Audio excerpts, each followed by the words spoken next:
Welcome to the last breakfast. Please enjoy the video.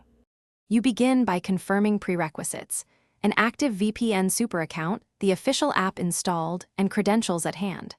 Once done, open the app and sign in. This initiates secure key exchange and prepares the tunnel. Make sure to allow any required permissions, network access, firewall rules, or split tunnel prompts so the client can configure routes. You're establishing identity and transport. This first step creates the cryptographic foundation that the rest of the process relies on. Once signed in, you configure the connection. Pick WireGuard for minimal overhead or OpenVPN for broader device support. The choice affects speed and stability.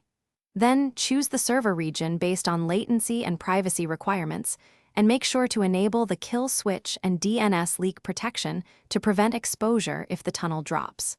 Finally, set auto reconnect and start the connection. These settings maintain persistent privacy and prevent data leaks during intermittent network changes.